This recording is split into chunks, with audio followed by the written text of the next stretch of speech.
Welcome to the new series on the women of the Bible and what we practically can gain from their lives. All right, this first one is a lady who we're not actually sure her name. We only know her by her role in life. Let me introduce you to Potiphar's wife. Okay, get a picture in your mind of a beautiful woman, all right? She has everything. Her husband loves and respects her. She has this gorgeous house with people that clean it for her, and she spends her days shopping, getting whatever she wants without worry. All right, now think about her attitude. What is she like? Is she sweet? Is she generous or funny or gifted, or does everybody love her? All right, what kind of friend is she to you? How does she treat you? How does she treat the people around her? The nameless lady, Potiphar's wife, perhaps is a lot like your beautiful friend. Genesis 39 tells her story. All right, so she had it all, at least according to the American dream, but even then she hungered for more. Ecclesiastes says that the more that we have, the more that we think we need.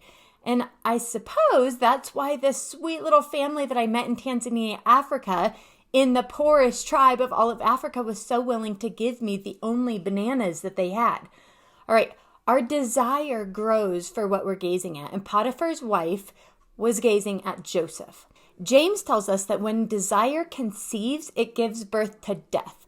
All right, Potiphar's wife is a perfect example of this. All right, her desire grew to the point that she pursued him, initiated with him, and then her marriage, her reputation, and the blessing that God had brought to her and her family was taken away. The blessing on everything they had, their home, their field, would be no longer. All right, so to think that our desires won't grow when we keep feeding them is a lie, because whatever you feed grows, whether good or bad. So we're either feeding the flesh or feeding the spirit. We don't live in this standstill world. All right, we're either going forward toward the Lord or we're going away from him. There's no in between. Have you ever been there? Can you relate to this hungering woman, hungering for more of something that the Lord hasn't given you? All right, what is your Joseph? It may or may not be a person. We crave. That craving was given to us by the Lord for the purpose of craving him.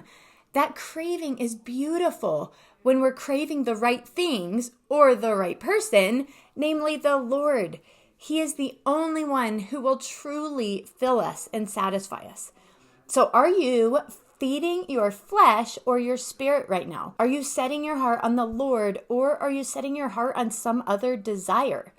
If not, he is always ready to receive you, to hear you, to ask him for strength, to hear you say you want him the most. All right, he's ready to give you the power and the ability necessary if you just rely on him. Hit that follow button so you know about the next video in this series.